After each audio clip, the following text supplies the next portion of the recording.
Hello everybody, welcome back to another video. Hope you're all doing well today.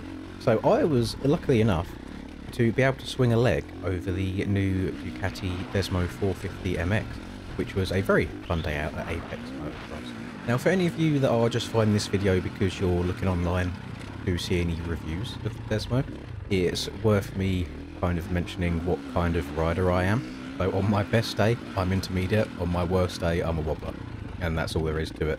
So if you're looking for someone more of a professional level, that probably isn't the place for you, but we just go on vibes on this channel. There's not really much mechanical talk at all. I just sit on the bike and ride it and can just go on how it feels to me personally. So this bike, it didn't really do anything super bad, and at the same time it wasn't like, oh my god, it's insane. It's quite a tame bike. Then at the same time, if you want to be aggressive on it, you can. I will say, in terms of feel, it feels much more like you're riding an Austrian bike, like a KTM for example, than a Japanese bike. What I mean by that is it feels like it wants to be revved high. Now, I'm always somebody that anytime I ride a 4-stroke, I like sitting in the bottom, lower RPM range and almost lugging it around a track and just trying to be smooth. You can get away with that on this. I think you'd be better off making 1 or 2 changes I'll mention as this video progresses as well to get away with that. But it does like being ridden high, to the point where in some of these really tight 180 corners at Apex, I found more success actually shifting down to first gear, which I never thought I would say on a 450, rather than being in second gear and abusing the clutch a lot. And just to kind of keep things smooth, that's how I felt. And just little things. When I first swung a leg over the bike, I am a short king at 5'7". This did not feel like a tall bike at all. I was able to sit on it completely flat-footed on one side. It does feel quite small, and I'll pop up a picture from a third-person perspective here as well, so you can see like my size on the bike also. It doesn't look like I'm struggling to reach the ground whatsoever. These stock grips that come on the bike as well, they were incredibly skinny. I think they're the skinniest grips I've ever ridden. So if you're someone that has particularly big hands, you might want to switch them out for a slightly bigger grip straight away. Did have a buddy there with me who's a bit taller than I am, for example, and he said that they was too skinny for him. But I actually enjoyed it. It makes me almost want to go and get skinnier grips on my normal bike. Also worth mentioning, the normal bike I ride is a Varg, so switching over to a 450 now and going to a quote-unquote normal bike, it was a nice little challenge for a day, but I did enjoy it. It's nice hearing an engine underneath you again, rather than a hairdryer. Now the Ducati, you'll see on the handlebars on the left side, we've got a couple of lights going on. So it has 2 engine mappings as standard, and one is just standard and then one is aggressive. I didn't, however, get a chance to test out the aggressive mapping. I found plenty of success in the standard one without feeling the need to change it at all. The bike does also come with like an app, and it connects to your phone, etc. So you can adjust their mappings if you need to. However, since these were just bikes that people were rotating on throughout the day, we didn't have a chance to like sit down and go into that level of detail. It was worth mentioning, so for the most part I had both traction control and the quick shift off. Those are 2 other buttons that you've got on the bike. Now this is a very small sample size because the track on this day had a couple of like powdery berms, and whilst I didn't experience it myself because I didn't have the traction control on at all, my buddy who did, he did record it. I just don't have the footage, unfortunately.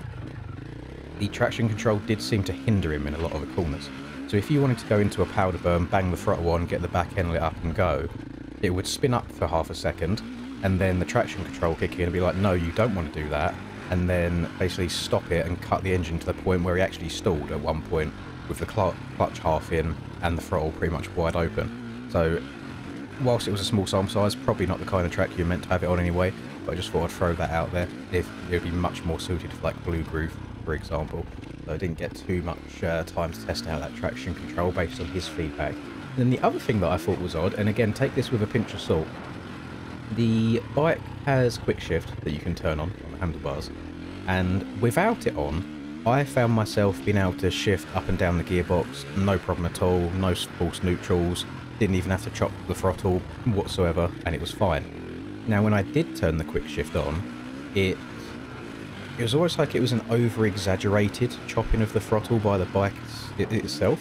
It almost feels like, remember back in the day when all this electric stuff, not electric bikes, but the electrics on bikes first really started becoming a thing. And it's like if you didn't have it plugged in correctly, there'd almost be a bog when you open the throttle. Felt like that a lot, and to the point where it was a little bit off-putting sometimes. But the reason I say take this with a pinch of salt was because that particular bike that I was riding, after that session that I mentioned it, I then saw it back at the Ducati rig kind of in half. So I don't know if that one bike had a particular problem. I didn't try it again after that.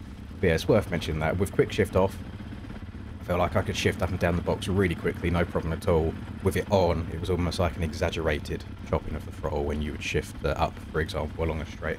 And it's just almost like a bit boggy sometimes. But those negative things out of the way, I've noticed this a lot because I rode the Triumph 450 recently as well. These bikes out of the box now do seem to be catered quite a lot for any level of rider. Like, they're not difficult bikes to ride. The only thing that I would say about this is it did like to stall, even in first gear. And I think that's to do with the gearing. On the back, by default, they have a 49. And I think if you was to then go up to like a 50, even a 51, you'd get a lot more punchiness out the bottom, and it would probably not want to cut out on you whatsoever. And again, obviously you have to take personalisation into account, like try and find the right parting point in the clutch for your personal opinion, this, that and the other. And also obviously me hopping off from a Varg to this as well, where usually I've got a rear brake on the handlebars, now it was clutch, so there's probably a bit of skill issue in there as well. But the bike, it felt very light. Didn't have a chance to like lift it on and off a stand, for example, but actually riding the bike around the track, it felt very planted in the corners. It went where you wanted it to go. It felt nimble enough in the air. There was a couple of choppy bumps around Apex at the end of the day, and it seemed to handle them no problem at all. It was my body that gave up on me before the bike really did, being a little bit out of shape, let's say.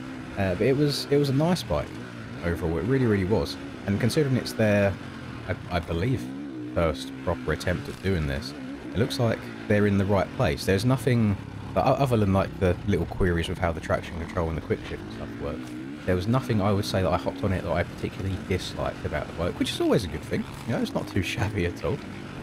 And you might even, with the app to change the bike to your liking, you might even be able to make it feel like a different ride. But as I said, to me, it felt more like hopping on a KTM that likes to be rev high than, say, hopping on like a Honda or like Honda 450 or like a Yami, for example, that you find a bit more success in the lower RPM range. And that's how I like to ride bikes anyway, so it might have been fighting against me in that regard. But overall, really enjoyable stuff. My other buddy that went and rode as well said he really, really liked it, and he's even thinking of buying one for himself. So if you need any other extra opinion there, that's that he likes it enough that he's going to go and buy one. And overall, it was just a really nice day. I don't know how long I've been yapping for, but again, we don't have any like technological talk on this channel.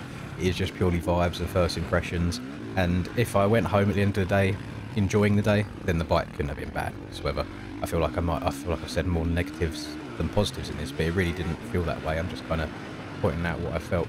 It's one of the things, like if you go onto Amazon and you see bad reviews on something, it's only because that's what they have to talk about. People don't leave good reviews just for the sake of it. But yeah, again, not trying to bash on the bike at all, because I actually thought it was quite enjoyable. It was just them two things that I noticed with the traction control on that day and the quick shift that I was a bit like, oh, don't know about that. Then I suppose modern bikes these days, they have to have another selling point as well, and they try and do so much to them. There's going to be something that's just like, oh, you might be better off without that. I'm not too sure. And at the end of the day, you know, traction controls in your right hand and your left index finger. So it is what it is. But I'm going to just let the rest of this play out. I don't know how much more footage I have in the background, but either way, hope you enjoy it. And if you've been lucky enough to ride one of these bikes for yourself yet, then let me know down below your thoughts on it as well. Enjoy the rest of the video.